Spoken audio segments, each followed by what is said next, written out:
Hello everyone, আমার চ্যানেলে আপনাদের সবাইকে স্বাগতম জানাই। কেমন আছেন সবাই? আশা করি ভালোই আছেন। আজকে আমি আপনাদের সাথে শেয়ার করব কিভাবে গোলাপ ফুলের কাটিং থেকে চারা তৈরি করতে হয় আর সেই চারাগুলিকে কিভাবে আবার প্রতিস্থাপন করতে হয়, সব কিছু আপনাদের খুবই ছোট্ট একটা ভিডিওর মাধ্যমে আপনাদের সাথে শেয়ার করব। আর পুরোটা ভিডিও দেখবেন। গোলাপ ফুল কিন্তু খুবই সুন্দর, সবার বাড়িতেই কিন্তু গোলাপ ফুল প্রায় থাকে। যদি বাড়িতে ছোট্ট একটা গোলাপ ফুলের গাছ থাকে তাহলে এই গাছটা থেকে কিন্তু অনেকগুলো চারা তৈরি করে নেওয়া যাবে। আমি এই গোলাপ ফুলের গাছটাকে কাটাই ছাঁটাই করেছিলাম আর তখন সেই কাটিংগুলো বালির মধ্যে বসিয়ে দিয়েছিলাম। আর দেখুন, সবগুলো কাটিং থেকে কিন্তু খুব সুন্দর হয়ে চারা তৈরি হয়ে গেছে। শুধুমাত্র বালিতে বসিয়ে ছায়া জায়গাতে রেখে দিলেই কিন্তু চারা তৈরি হয়ে যাবে। আর এই দেখুন, অনেকগুলো চারা তৈরি হয়ে গেছে।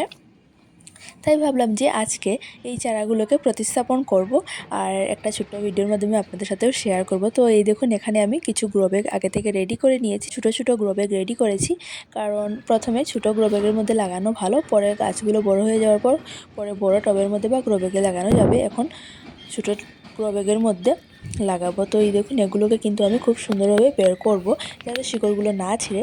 তো এই দেখুন, বালি সহই কিন্তু আমি সবগুলো চারা একসাথে বের করে নিচ্ছি। তো অনেকটা কিন্তু শিকড় দিয়েছে, আর এখন এগুলোকে আলাদা আলাদা করে নেব, কারণ সবগুলো শিকড় একসাথে হয়ে গেছে। তাই এগুলোকে খুব আস্তে আস্তে আলাদা করব যাতে শিকড়টা না ছিঁড়ে।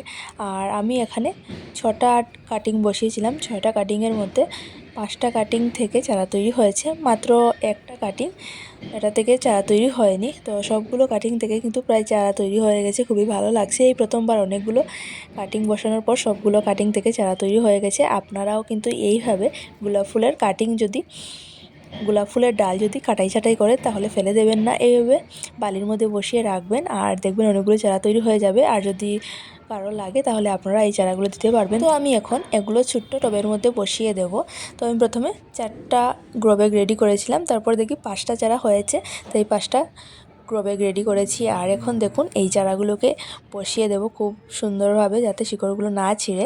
আর খুবই অল্প মাটির মধ্যে কিন্তু এগুলো বসাতে হবে। প্রথমে ছোটো গ্রো ব্যাগের মধ্যে বসালে তাড়াতাড়ি বড় হবে, আর তারপর যখন গাছগুলো একটু বড় হবে, গাছে যখন ফুলের কুঁড়ি চলে আসবে, তখন এগুলোকে কিন্তু প্রতিস্থাপন করব। তার আগে প্রতিস্থাপন করতে হবে না। তো এই দেখুন, এগুলোকে কিন্তু খুব সুন্দর করে আমি এখানে বসাচ্ছি। তো একে করে সবগুলো গোলাপের চারাগুলো আমি এই গ্রো ব্যাগগুলোতে বসিয়ে দেবো। আর আপনাদের কাদের কাদের বাড়িতে গোলাপ ফুল আছে অবশ্যই কমেন্টের মাধ্যমে জানাবেন। তো আমার কাছে মাত্র এক কালারের গোলাপ ফুল আছে, ভাবছি আরও অনেক কালারের গোলাপ ফুল ছাদ বাগানে এনে লাগাবো। তো এখনও লাগানো হয়নি। তো আস্তে আস্তে আরও অনেক কালারের গোলাপ ফুল কিন্তু ছাদ বাগানে আনবো ভাবছি। তো এই দেখুন, সবগুলো গাছ লাগানোর পর এগুলোকে আমি 2-3 দিনের জন্য ছায়াতে রেখে দেব। তারপর এগুলোকে ছায়া থেকে বের করে রোদ্রে রাখবো, কারণ যখন নতুন গাছ লাগানো হয় তখন ছায়াতে রাখাটা ভালো। তো এই দেখুন, সবগুলো গাছ কিন্তু আমার লাগানো হয়ে গেছে।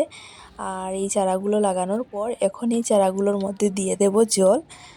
আর জলটা দিয়ে দেব ভরপুর মাত্রায়, কারণ সবগুলো মাটি যেভাবে ভিজে সেইভাবে দিতে হবে। মাটিটা পুরো শুকনো আছে, এই দেখুন। তো জলটা দেওয়া হয়ে গেছে আর এখন ছায়াতে রেখে দেবো। তো আজকের মতো আমার ভিডিওটা এখানেই থাক, আগামীকাল নিয়ে আসবো নতুন একটি ভিডিও। আর আজকের আমার এই ভিডিওটা যদি আপনাদের ভালো লাগে তাহলে আমার পাশে থাকবেন আর আমার চ্যানেলটি সাবস্ক্রাইব করবেন। Happy gardening.